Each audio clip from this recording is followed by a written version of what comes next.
Olá pessoal, tudo bem? Eu sou o pastor Josimir, muitos me conhecem, mas nem todos, né? E é sempre bom então a gente fazer uma breve apresentação. Nós vamos dar continuidade ao assunto que nós começamos já há muito tempo, nós estamos estudando as profecias de Daniel. E na sequência nós vamos hoje estudar sobre o grande desapontamento e também a plataforma da verdade. No entanto, eu vou fazer uma breve recapitulação. Quem está chegando agora, pelo menos, tem uma ideia daquilo que nós estamos falando. Não é? Na semana passada, nós estudamos a respeito do millerismo. Nós estamos fazendo uma breve biografia de Miller, e a semana passada foi o 2. Não é? Miller era batista, ok? E a compreensão dele é que a terra é um santuário. Então ele estudou a profecia de Daniel 8,14 até 2.300 tardes e manhãs e o santuário será purificado. Imaginando que a terra é o santuário, ele então pensou que a culminância dessa profecia de até 2.300 tardes e manhãs ou 2.300 anos seria a volta de Jesus e que a terra seria purificada, portanto, com fogo, com a volta de Jesus. No entanto, há um equívoco nessa profecia, como nós já estudamos, mas nós já vamos fazer apenas alguns realces para a gente poder entender um pouco melhor. No entanto, eu vou convidar aos irmãos e amigos para que façamos uma oração. Oremos então. Pai elevado, nós te somos agradecidos pelo esclarecimento que tu nos concedes da tua palavra. Pedimos, Senhor, que tu nos abençoes, que tu abras o nosso entendimento para que possamos entender o teu desejo para nós, porque este assunto é tão importante, Senhor. É tão importante para nós que vivemos nestes últimos dias. Mande o teu Espírito Santo, Senhor, e ajuda dos teus anjos, se for preciso, para que tudo dê certo. Eu te peço, Senhor, no nome sagrado do Senhor Jesus. Amém, Pai. Ok. Nós, então, vamos fazer uma breve recapitulação, vamos lembrar de alguns detalhes importantes. Bom, Miller imaginava que como o decreto de Artaxerxes foi em 457, na primavera, quando começava o ano naquela época, ele então pensou que 2.300 anos depois ficaria entre a primavera de 1843 e a primavera de 1844. E aí o movimento ele foi auxiliado por todas as igrejas evangélicas que estavam ali ajudando, trabalhando. Acontece que o ano de 1844, abril de 1844, passou e Jesus não veio. No entanto, não havia nenhuma data definida, mas houve um arrefecimento muito grande, houve uma tristeza muito grande, e alguns até desanimaram. No entanto, Samuel Snow, fazendo inclusive uma análise de um artigo que ele tinha lido do próprio Miller faz uma relação nesse artigo de Daniel 8,14, que fala sobre a purificação do santuário, com o Yom Kippur dos judeus. O Yom Kippur, o dia da expiação, acontecia no 10º dia do 7º mês judaico, que era o mês de Tisri. Então, Samuel Snow pensou o seguinte, que o raciocínio dele foi um raciocínio lógico, que o decreto de Artaxerxes só chegou em Jerusalém 5 meses depois, não na primavera, mas no outono. Isso vai cair em outubro. Aí ele pensou, bom, então, já que essa linguagem é uma linguagem do dia da expiação, eu vou procurar qual a data da expiação este ano no calendário caraíta, que era um calendário muito confiável dos judeus. E ele descobriu que naquele ano, o dia da expiação seria no dia 22 de outubro, do ano de 1844. Ao apresentar essa nova ênfase para o povo do Advento, houve um ânimo muito grande. Até porque eles esperavam, eles viram na palavra de Deus que haveria um tempo de tardança, como nós estudamos na semana passada. Haveria uma demora, um tempo de tardança. Então tudo estava perfeitamente lógico. Então o movimento se reacendeu. Para a gente ter uma ideia, os Estados Unidos naquela época tinham 17 milhões de habitantes. E eles conseguiram distribuir 8 milhões de literatura. Tendo em vista que cada literatura é lida por pelo menos 5 pessoas, todos os norte-americanos leram a respeito da volta de Jesus, leram a respeito do Yom Kippur, antitípico, não é? Da mensagem de juízo. Isso, como nós vimos na semana passada, já estava sendo pregado na Europa, na Ásia, na África, aqui na América do Sul. Então foi um movimento mundial, como nós já observamos. Bom, agora eles enfrentaram um problema. Aquelas igrejas que antes estavam dando apoio, os seus líderes agora se voltaram contra os mileritas. E nós vimos a razão, porque nós fizemos a leitura de uma testemunha ocular, e nós observamos qual a razão pela qual eles estavam se voltando. Eles não estavam, na realidade, preocupados com a volta de Jesus, não estavam nem querendo a volta de Jesus, até porque eles eram pós-milenistas, eles estavam querendo que Jesus demorasse mesmo, comprando casas e tal, a gente observou tudo isso. Então, essa rivalidade contra o milenismo fez com que os mileritas, eles agora modelassem, com que eles encontrassem uma nova ênfase para o que estava acontecendo.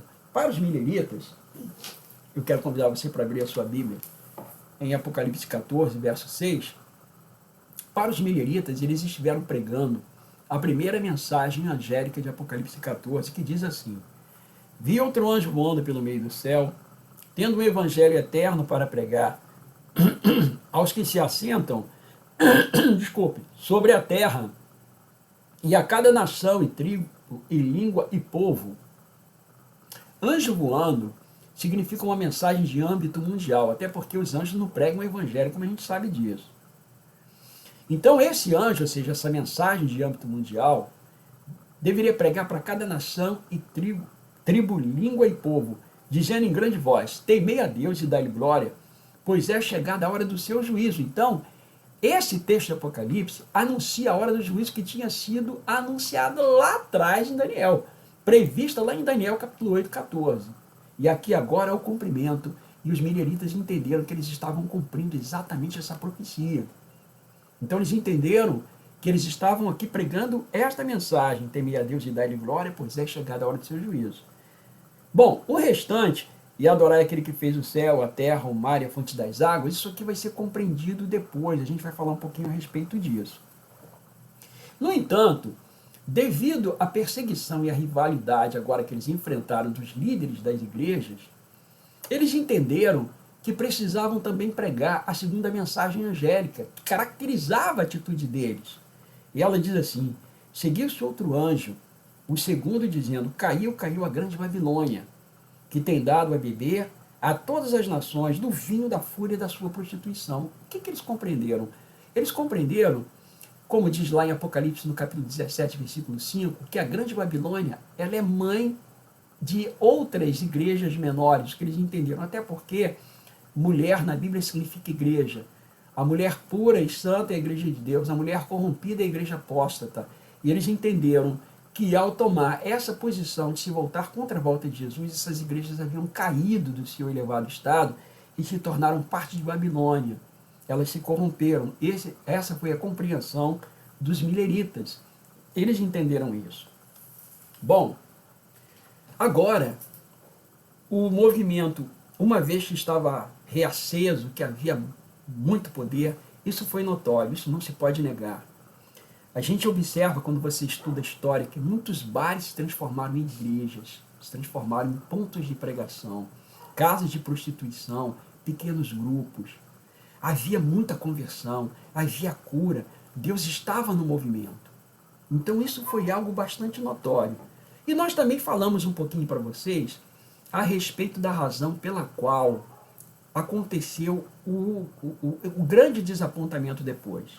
A gente já falou a respeito disso, né? Uma das razões foi porque eles não deram ouvido às mensagens que Deus mandou através de William Foy. Nós falamos a respeito disso, a gente vai voltar sobre isso depois, né? Que Deus, em 1842, ele mandou uma mensagem para Foy, demonstrando nas visões que ele deu para ele, de que o que iria acontecer no ano de 1844 era juízo, não a volta de Jesus. Ele, inclusive, ele estava numa igreja muito grande quando ele teve uma visão, foi uma visão de 2h30, em que ele viu as cenas do juízo, né? E ele pregou, ele avisou a respeito disso, só que isso não foi levado em consideração. Bom, esse é um ponto. No entanto, eu queria abordar para vocês aqui, falar sobre a grande decepção. Como foi essa decepção? Bom, eu queria passar para vocês aqui quero passar para vocês aqui um slide, ok? Suponho que está tudo certo e vocês estão vendo esse slide. Eu queria apresentar para vocês aqui alguns pontos. Esse aqui eu já falei, não é? Um ponto Guilherme Miller, Samuel Snow, também já falamos um pouquinho a respeito disso. Ele relacionou Daniel 8,14 com o Yom Kippur, o dia da expiação. Eu quero falar um pouquinho a respeito de Carlos Fitch. Carlos Fitch, ele foi um millerita, muito fervoroso, um pastor muito fervoroso. Ele tinha em torno de 30 anos, mais ou menos, quando ele estava no calor da pregação. Vocês sabem que a decepção, quando a gente fala assim, a grande decepção é porque ela foi grande mesmo. Vocês entendem que os fazendeiros chegou a um determinado ponto que eles pararam de colher, não colhiam mais. Colher para quê? Jesus vai voltar. Então as pessoas vendiam propriedades e transformavam isso em livros, em folhetos, em matéria para jornais, enfim. Por exemplo, Joseph Bates, que passou a vida toda no mar, prometeu à mulher que quando ele se aposentasse, ele compraria uma fazenda. E aí ele se dedicaria mais à esposa. Pois ele realmente comprou a fazenda, mas ele vendeu para poder transformar em material para pregar a respeito da volta de Jesus. O caso de Carlos Fitch foi um caso mais dramático. A sua esposa estava numa outra cidade, eles tinham 6 filhos, sendo que 4 filhos haviam morrido. Eles tinham apenas 2 filhos agora. E no dia 14 de outubro de 1844, ele estava batizando, estava muito frio, muito frio, muito frio. Então ele batizou 3 grupos sucessivos. Ele terminou de batizar o primeiro grupo, quando ele ia sair da água, chegou o segundo grupo. Ele batizou aquele segundo grupo. Quando ele ia sair da água, chegou o terceiro grupo. E aí, logo depois, ele contraiu aí uma pneumonia e morreu. A sua esposa recebeu uma carta, uma notificação de que ele havia morrido. Evidentemente que os filhos ficaram em pavorosa e a mãe disse: filhos, não fiquem assim preocupados. Afinal de contas, o seu pai vai ressuscitar daqui a alguns poucos dias. Por que ficar assim preocupados? Não tem que ficar tão preocupados assim. Então, ela disse: vocês não apenas vão ver o papai, mas vocês vão ver também os seus irmãos que morreram. Então, vocês imaginem que a decepção foi muito grande. Foi algo assim realmente muito grande. Isso sem falar na zombaria no dia 23 de outubro. As pessoas vaiavam os milleritas, as pessoas pintaram, né, bordaram, fizeram muita maldade. Então foi uma coisa terrível, terrível, terrível. No dia 22 de outubro de manhã, eles se prepararam, alguns ficaram em famílias, outros se agregaram em pequenos grupos, alguns foram para a fazenda de milha. Esperavam que Jesus voltasse logo ao raiar do dia. Jesus não voltou. Então eles pensaram: bom, possivelmente ele vem às 9 da manhã, a hora do sacrifício da manhã. Bom, Jesus também não veio de manhã. E eles pensaram: bom, ele vem então ao meio-dia, mas ele não veio ao meio-dia. Ele deverá vir na hora do sacrifício da tarde, mas ele também não veio na hora do sacrifício da tarde, às 3 horas. Eles pensaram: possivelmente ao pôr do sol, mas ele também não veio ao pôr do sol. E eles pensaram: ele vai vir no finalzinho do dia, meia-noite.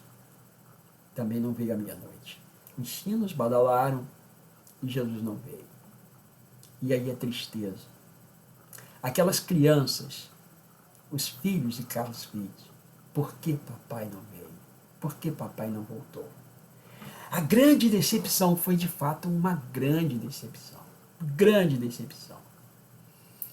Bom, eu queria apresentar para vocês agora um personagem que é muito importante mesmo, que é nós vamos passar para vocês agora, na realidade, alguns personagens. Né? há 3 revelações ou sinais que explicam o desapontamento. Nós vamos falar um pouquinho a respeito disso e vamos apresentar para vocês alguns personagens. Eu queria apresentar o primeiro deles, que nós vamos colocar isso aqui numa sequência, né, que o primeiro é Hiram Edson. A gente fala Hiram Edson, né? Nós vamos apresentar para vocês esse personagem. Ele é muito, muito, muito importante para a nossa abordagem. Ok? Hiram Edson, ele estava do outro lado, lá em Port Gibson, Nova York. Estava com alguns irmãos, e assim como os outros mileritas, ele estava aguardando que Jesus voltasse no dia 22 de outubro. Mas Jesus não veio. Bom, eles ficaram extremamente desolados. Hiram Edson conta no seu testemunho que as pessoas ficaram tão desoladas, que alguns começaram a pensar, será que a Bíblia não é apenas um conto de fadas? Outros se perguntaram, será que Deus não abandonou esse mundo? Outros, será que Deus existe mesmo? Ou seja, foi uma coisa terrível. Hiram Edson disse assim, irmãos, nós temos que orar. Tudo estava certinho, o cômputo estava certinho. Alguma coisa aconteceu, nós não sabemos o que é, mas algo aconteceu. Vamos orar. Então ele propôs que fossem orar. E ele foi exatamente fazer isso. Eles foram para um celeiro, e ali no celeiro eles passaram o restante da noite em oração, clamando a Deus para que Deus desse uma resposta. E ele diz no seu testemunho que eles ficaram aliviados com as orações que eles fizeram. Eles ficaram felizes. Um deles era Owen Crossway. Ele vai ter um papel muito importante no Adventismo depois. Ele diz que chegando de manhã, ele conversou com seus amigos, dizendo assim, vamos sair e vamos animar aos irmãos. Eles devem estar muito desanimados, muito desolados, vamos sair, vamos animar os irmãos. Ele não quis sair pela porta da frente da casa, possivelmente por causa da zombaria dos incrédulos. E eles decidiram então passar pelos fundos pelo milharal, porque tinha um milharal ali abandonado, porque eles não colheram o milho, né, porque não tinha sentido fazer isso, já que eles estavam aguardando a volta de Jesus. Bom, Crossway ficou para trás, conversando com outro amigo, e Edson, sem perceber, foi andando na frente, ali no milharal. Em algum momento ele olhou para cima e ele teve um lampejo, um insight, como se diz em inglês. E ele viu Jesus passando do lugar santo para o lugar santíssimo do santuário celestial. Aí ele, eu entendi agora o que aconteceu.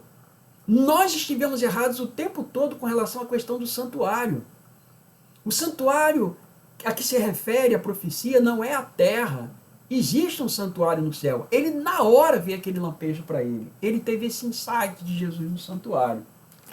Bom, Edson pôde conferir aqui no livro de Hebreus, você pode conferir também, eu convido você para abrir aqui o livro de Hebreus. A gente vai falar sobre isso mais detidamente nos nossos próximos encontros. E hoje eu vou apenas passar alguns tópicos aqui. Hebreus capítulo 8, versículo 1 está escrito assim. Ora, o essencial das coisas que temos dito é que possuímos tal sumo sacerdote que se assentou à destra do trono da majestade nos céus, como ministro do santuário e do verdadeiro tabernáculo que o Senhor erigiu, não o homem. Pois todo sumo sacerdote é constituído para oferecer tanto dons como sacrifícios. Por isso era necessário que também esse sumo sacerdote tivesse que oferecer. Ele ofereceu o seu próprio sangue. Na cruz ele ofereceu o seu próprio sangue. Mas agora no santuário, ele aplica os méritos desse sangue na vida de todo pecador penitente. Ok? Agora ele entendeu. E ao entender, ele compartilhou isso com seus amigos. E Crossway vai depois escrever no ano de 1846 um artigo muito grande, vai escrever bastante a respeito, vai dar uma explicação a respeito do santuário. Ok? Então, este ponto foi fundamental. Eles agora saíram, eles começaram a espalhar essa notícia, começaram a animar os irmãos, que na verdade o cômputo estava certo, mas o que estava errado era a compreensão deles. Ok? Esse ponto é muito importante. Eu gostaria agora de passar aqui com vocês agora um outro personagem não é? Vamos passar aqui para outro personagem, que também é importante para nós. Na verdade, não é um personagem só. Não é? Esse aqui que vocês estão vendo aqui, no cursor, é o Frederick Wheeler. Essa de cima aqui, Rachel Oakes. Depois ela se casou com o pastor Preston. Passou a chamar-se Rachel Preston, Raquel Preston. Esse aqui é Joseph Bates, né? Muito conhecido, Joseph Bates. E esse aqui é Farnsworth, William Farnsworth. Nós vamos falar um pouquinho de cada um desses personagens, que tem uma importância fundamental para a história que nós vamos apresentar para vocês agora, tá ok? Nós vamos pular um pouquinho daquela sessão, depois a gente vai voltar, vai retomar aquela sessão, tá certo? Como eu falei para vocês no início, né, existem 3 revelações, 3 sinais importantes para poder se compreender o porquê desse desapontamento que aconteceu ali no dia 22 de outubro de 1844 e qual era a ideia de Deus, o que Deus pretendia com tudo isso, tá certo? Porém, um pouco antes da gente passar adiante, eu queria convidar vocês para abrir a sua Bíblia, que esse aqui foi um ponto que Hiram Edson acabou compreendendo, e eu gostaria de compartilhar com vocês, está aqui em Apocalipse no capítulo 11. Apocalipse 11. Edson leu esse texto e ele compreendeu que Deus estava norteando todas as coisas. Aqui, vejam aqui. Apocalipse capítulo 11, versículo 18, diz assim: na verdade, as nações se enfureceram. Chegou, porém, a tua ira e o tempo determinado para serem julgados os mortos, para se dar o galardão aos teus servos, os profetas, aos santos e aos que temem ao teu nome, tanto os pequenos como os grandes, e para destruires os que destroem a terra. Então, notem a primeira parte desse texto aqui. Ele diz assim: chegou, porém, a tua ira e o tempo determinado para serem julgados os mortos. Então, ele entendeu, ele compreendeu que aquele acontecimento, aquele fato não era a volta de Jesus, era o juízo. Eles entenderam agora, passaram a compreender, que o que deveria acontecer em 1844 seria a passagem de ministério. Jesus esteve durante 1800 anos no ministério do primeiro compartimento, recebendo recebendo agora os pedidos de perdão, que era aquilo que os sacerdotes faziam.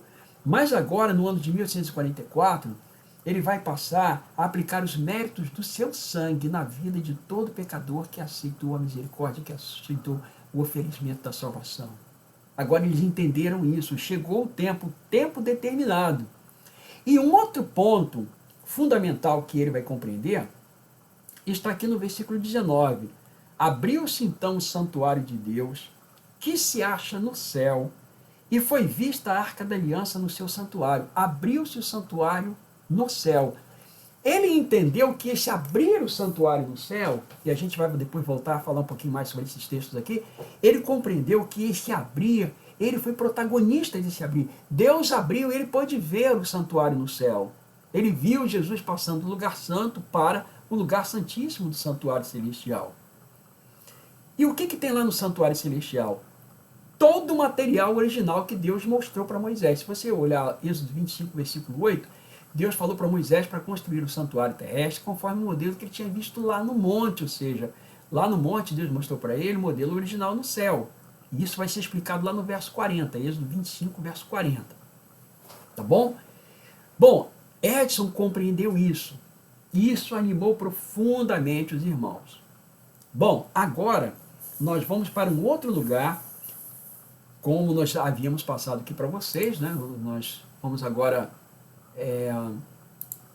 trabalhar uma outra perna desse tripé, uma outra revelação importante que vai acontecer agora, e ela vai começar com Rachel Oakes, em Washington, New Hampshire.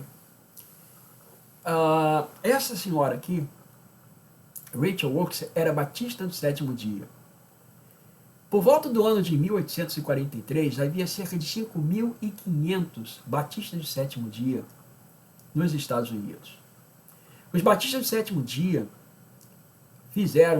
tinham feito há algum tempo um dia de jejum, pedindo a Deus que fizesse com que o sábado, a doutrina do sábado fosse revelada, com que o seu santo dia ele fosse reivindicado. E vai acontecer um episódio muito interessante, porque a filha de Rachel, ela aceitou um trabalho para poder trabalhar, funcionar como professora, e ela passou a frequentar então a igreja desse senhor aqui, Frederick Wheeler. E, bom, ele era jovem ainda, né? Essa foto aqui é uma foto já com ele mais velho. E ela então recebeu lá a visita da sua mãe passou a ficar lá algum tempo com ela, e lá na região onde ela estava não havia uma igreja batista do sétimo dia. Ela passou então a frequentar essa igreja metodista de Frederick Wheeler, que era um millerita, ele havia aceitado o millerismo. Havia num domingo aconteceu uma Santa Ceia, ele estava ministrando uma Santa Ceia. E durante a ministração da Santa Ceia, ele falou a respeito da importância de se guardar os mandamentos de Deus, de se observar a lei de Deus. Ela fez menção de falar alguma coisa, mas ela se conteve. Bom, ele naquela semana saiu para fazer visita aos membros da igreja e foi na casa de Rachel Oakes. Chegando lá, ela disse: olha, eu queria mesmo conversar com o senhor, queria falar com o senhor. E ele disse que estava curioso, porque percebeu que ela quis falar alguma coisa. Ela disse assim: pastor, você é muito franca e direta. O senhor falou com relação a se guardar todos os mandamentos de Deus, mas eu acho que o senhor não deveria forrar uma mesa de Santa Ceia para celebrar uma Santa Ceia de novo, até que o senhor mesmo guarde todos os mandamentos de Deus, inclusive o sábado. Aí ela então iniciou um estudo bíblico com ele, depois ele foi pesquisar a sua Bíblia, e dias depois ele começou a guardar o sábado. E aí, irmãos, ele logo em seguida que ele começa a guardar o sábado, ele começa também a pregar a respeito do sábado. E esse homem aqui, na época ele estava com cerca de 30 anos de idade,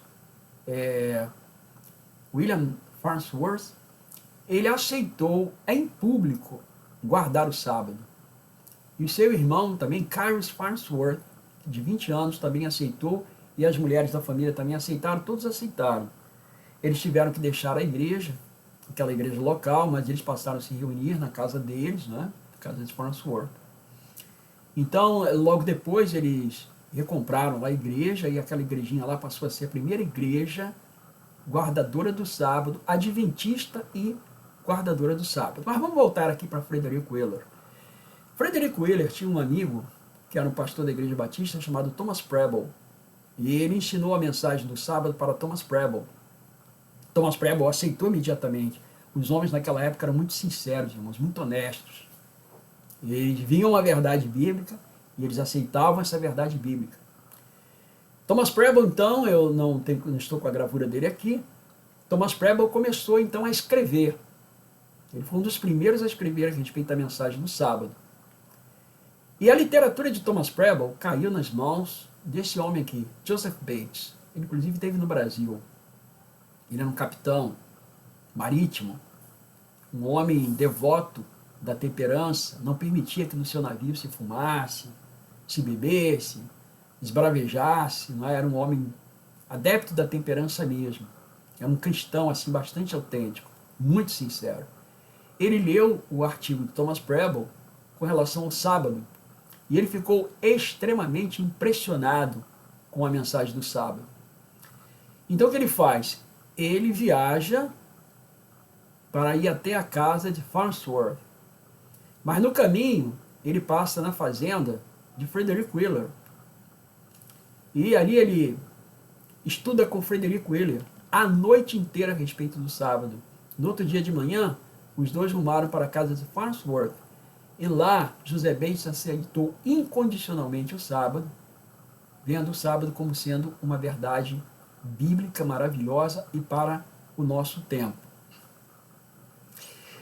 Bom, ah, agora um ponto, né? Agora um ponto interessante é o seguinte: a gente vai começar a observar uma certa, uma certa compatibilidade, uma certa unificação dos dados que vão aparecendo nesse movimento.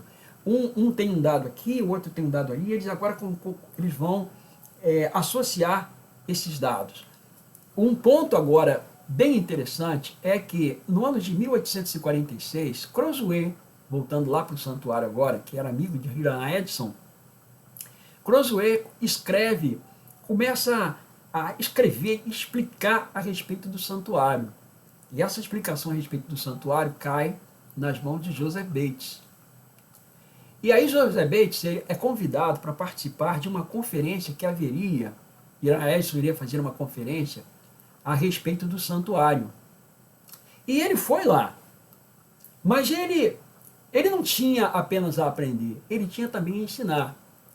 Então, ele aceitou a mensagem do santuário, viu toda a lógica, toda a profundidade, ele aceita a mensagem do santuário, e agora ele vai transmitir também a mensagem do sábado para o pessoal que estava ali, para a turma de Hiram Edson. Hiram Edson aceitou o sábado, assim, viu toda a lógica, toda a profundidade, toda a beleza. Agora eu queria ler para vocês aqui algumas conclusões interessantes que Bates, o próprio Bates acabou, junto com Hiram Edson, eles tiveram essa visão. Eu vou ler de novo agora, Apocalipse capítulo 11, versos 18 e 19. Na verdade, as nações se enfureceram, chegou, porém, a tua ira e o tempo determinado para serem julgados os mortos. Se você ler a primeira carta de Pedro 4,17, está escrito assim, Pedro falando na sua carta universal, porque a ocasião de começar o juízo pela casa de Deus é chegada. Ora, se primeiro vem por nós, qual será o fim daqueles que não obedecem ao Evangelho de Deus? Então, haveria um juízo de investigação ou pré-advento. E o primeiro ponto desse juízo é fazer uma reivindicação dos mortos em Cristo, ou dos mortos que aceitaram a mensagem divina, desde Adão até os nossos dias. Esse juízo começa pelos mortos. É um juízo, primeiramente, reivindicatório. Aí ele diz assim, chegou o tempo determinado é exatamente aquele, 22 de outubro de 1844, para serem julgados os mortos e para se dar o galardão aos teus servos, os profetas, aos santos e aos que temem o teu nome, tanto aos pequenos como aos grandes, e para destruir os que destroem a terra. Abriu-se então o santuário de Deus, que se acha no céu, e foi vista a arca da aliança no seu santuário, e sobrevieram relâmpagos, vozes, trovões, terremotos e grande saraivada. Agora, qual é a contribuição de Bates ali naquela conferência que estava sendo feita sobre o santuário? Vejam só que interessante. Bates, ele diz, o que havia no santuário? O que havia lá no lugar santíssimo do santuário celestial? Havia uma arca, um propiciatório em cima da arca. Embaixo, dentro dessa arca, havia a lei de Deus, as duas tábuas da aliança, as duas tábuas do testemunho. E nessas tábuas do testemunho está o quarto mandamento, que chama a atenção para o caráter de Deus como Criador. Deus é o Criador, Deus é o mantenedor. Uma coisa que eles observaram, agora Crozier, Bates, Hiram Edson, eles observaram que tanto a mensagem do sábado quanto a mensagem do juízo são bênçãos que vêm do Senhor Jesus. Aí eles entenderam que o Senhor Jesus estava na criação, ele estabeleceu o sábado como memorial da criação, para ser uma bênção para a humanidade, para o ser humano. Então a observância do sábado é um descanso em Cristo, é Ele que fornece, então Ele é o Senhor do sábado, Ele dá o sábado para a humanidade. E Ele também, ao adquirir o direito de salvar a humanidade na cruz do Calvário, Ele também pode passar as bênçãos do juízo, a bênção da intercessão no santuário celestial. Então eles observaram isso, que tanto a mensagem do juízo quanto a mensagem do sábado são bênçãos de Jesus. São bênçãos do Senhor Jesus para a humanidade. Eles compreenderam isso aqui. Assim, tanto a mensagem do santuário quanto à mensagem do sábado, agora elas estavam casadas e elas faziam parte de uma plataforma unificada. Agora faltava ainda uma perna desse tripé. E agora nós vamos lá para Portland, Maine. E nós vamos falar a respeito de uma outra bênção também, que é a terceira bênção, a terceira revelação ou sinal que vai explicar a questão do desapontamento, por que aconteceu o desapontamento, tá bom? Bom, nós vamos voltar um pouquinho, já falamos a respeito disso, mas a gente vai voltar agora numa nova perspectiva. Agora nós estamos aí, vamos passar agora a explicar a questão do dom de profecia. Esse homem aqui, ele foi o que primeiro recebeu uma visão dentro do movimento millerita, ok?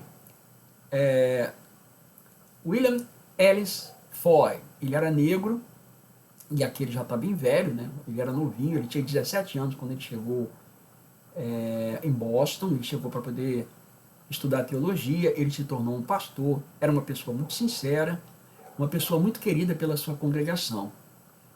Ele foi chamado por Deus para poder pregar a plataforma da verdade, para poder pregar o destino do povo do advento, e que o tempo ele continuaria.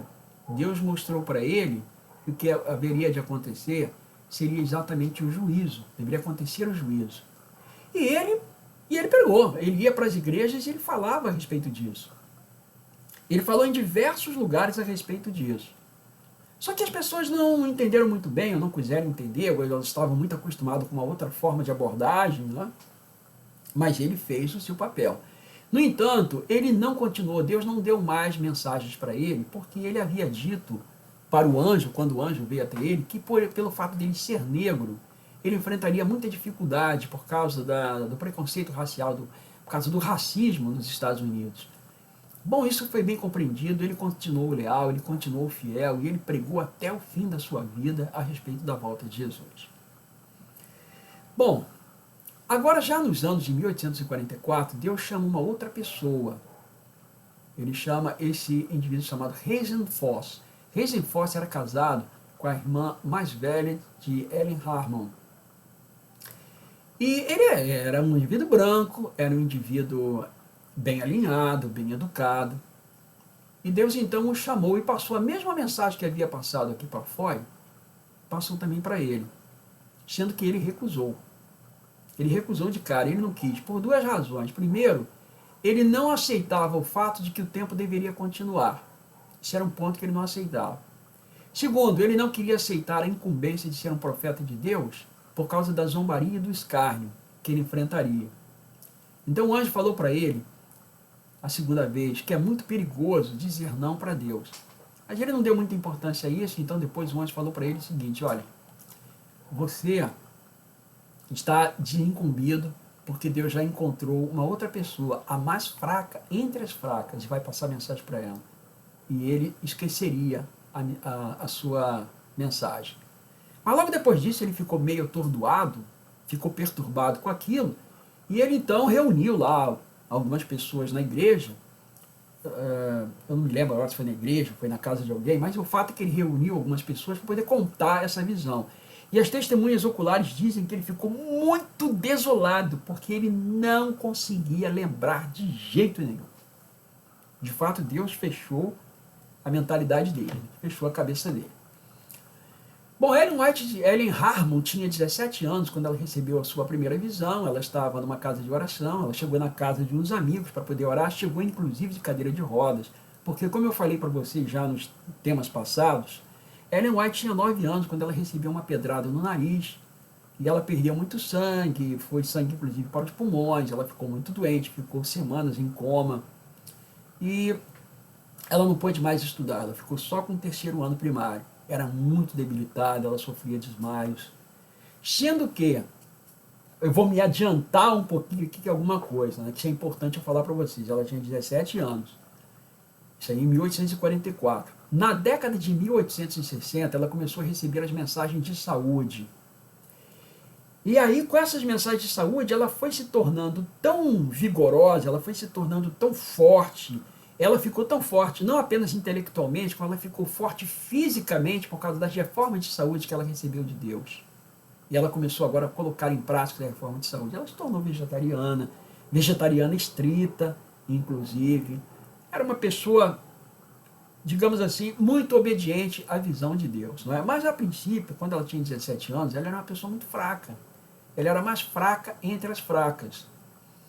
E Deus agora chamou e passou para ela a mesma mensagem que havia passado para esses dois aqui. A plataforma da verdade, não é? Ali o tripé, passou toda a trajetória do povo do advento até a volta do Senhor Jesus Cristo.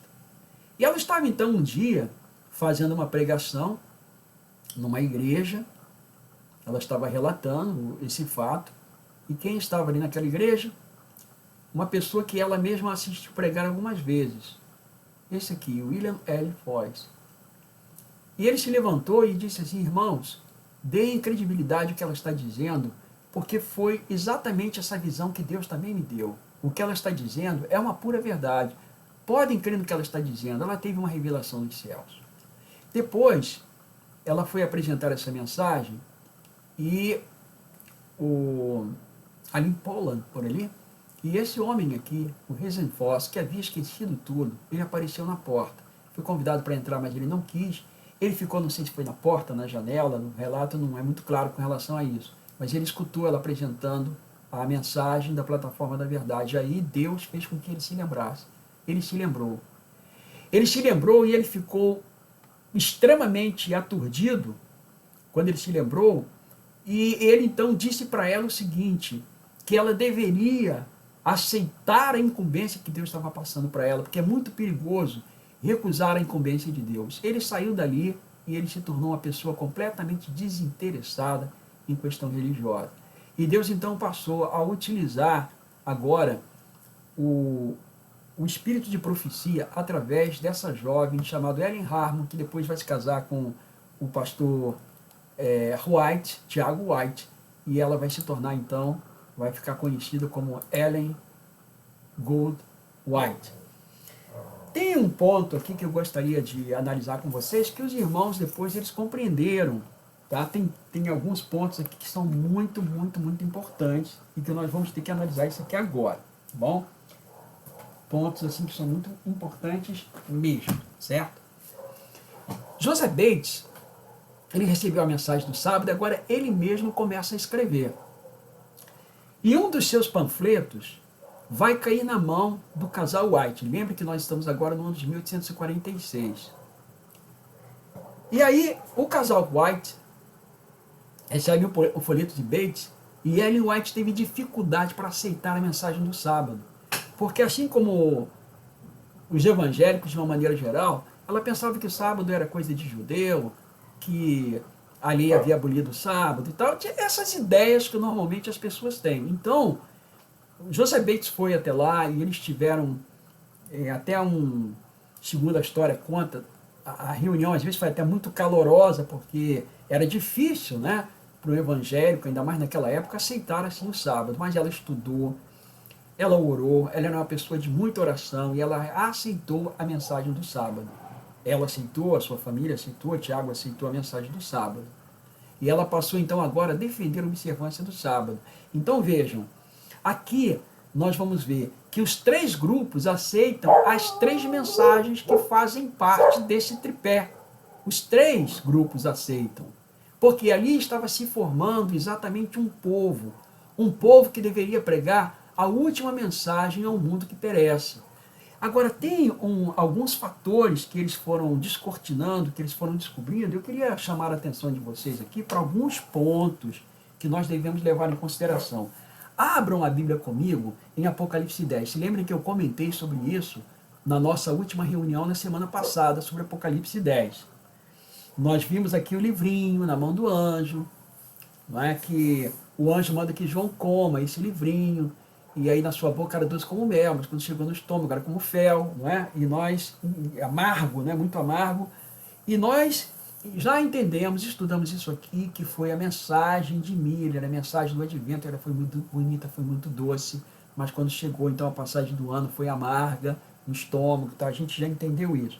E aqui no versículo 11, Apocalipse 10, 11, está escrito assim: então me disseram, é necessário que ainda profetize a respeito de muitos povos, nações, línguas e reis. Então eles entenderam que o tempo deveria transcender o ano de 1844, que eles deveriam pregar, mas não apenas pregar, profetizar a respeito de muitos povos, nações, línguas e reis. Então esse movimento é um movimento profético. Quando a gente vem aqui para o capítulo 12, a gente vai observar algo bem assim, que tem uma ligação com o que nós vemos aqui, Apocalipse 10 e Apocalipse 11. Apocalipse 12 vai falar a respeito de Jesus Cristo. A mulher que está para dar à luz a Jesus Cristo, ele ascende até o céu. Okay? A gente vai observar isso. Quando a gente vai chegando aqui no final, no capítulo, no versículo 13, Apocalipse 12 e 13, o dragão vai perseguir a mulher. Essa mulher aqui é a igreja de Deus, a igreja que foi estabelecida por Cristo. E vai pelejar ou lutar contra os restantes da sua descendência. O verso 17 diz assim: irou-se o dragão, Satanás, como está lá no verso 7 e 9, contra a mulher, que é a igreja de Deus, e foi pelejar ou guerrear contra os restantes da sua descendência, os que guardam os mandamentos de Deus e têm o testemunho de Jesus. Aí eles entenderam o seguinte, que o dragão iria perseguir esse remanescente, esse povo pequeno que representa Deus aqui na terra. O dragão faria isso. Esse povo tem o quê? O testemunho de Jesus. O que é o testemunho de Jesus? Eles então foram aqui para o Apocalipse, no capítulo 19, versículo 10, onde está escrito assim: prostrei-me ante os seus pés para adorá-lo, ao anjo. Aqui João está dizendo. Ele, porém, me disse: vês, não faças isso. Sou conservo teu e de teus irmãos que mantêm o testemunho de Jesus. Adora a Deus, pois o testemunho de Jesus é o espírito da profecia. O testemunho de Jesus é o quê? É o espírito da profecia ou espírito de profecia. O que quer dizer isso? O testemunho de Jesus é o espírito de profecia atuando num profeta, fazendo com que ele revele as coisas de Cristo para outras pessoas, para os outros. Esse é o papel do profeta. Bom, você vai perguntar, mas que base você tem para me dizer isso? Bom, nós vamos aqui para a primeira carta de Pedro, no capítulo 1. Primeira carta de Pedro, no capítulo 1, no versículo 10, está escrito assim, 1 Pedro 1, 10. Foi a respeito desta salvação que os profetas indagaram e inquiriram, os quais profetizaram acerca da graça a quais outros destinada, investigando atentamente qual ocasião, ou quais as circunstâncias oportunas indicadas pelo Espírito de Cristo, que neles estava, ao dar de antemão testemunho sobre os sofrimentos referentes a Cristo e sobre as glórias que o seguiriam. Então, o testemunho de Cristo, ou o testemunho de Jesus, é a mesma coisa.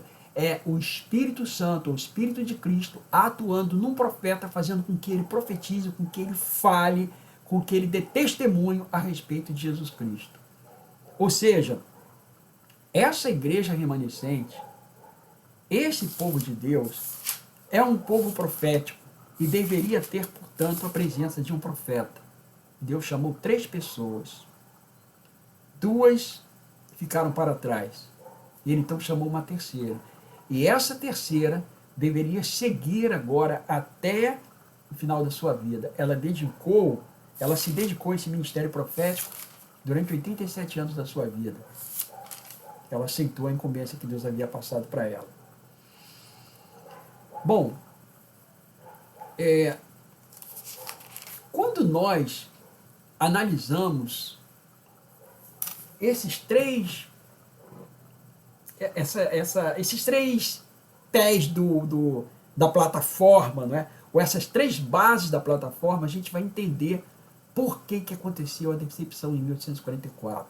Porque não era a volta de Jesus que deveria acontecer, mas era a intercessão do santuário celestial, ou seja, lá no céu começa uma obra muito especial em favor da humanidade. Lá no céu começa algo novo, a partir da bênção de Jesus Cristo. Então, o santuário é a bênção de Jesus, a intercessão do santuário. A observância do sábado é uma bênção de Jesus. E o dom de profecia também é uma bênção do Senhor Jesus, como nós acabamos de ver.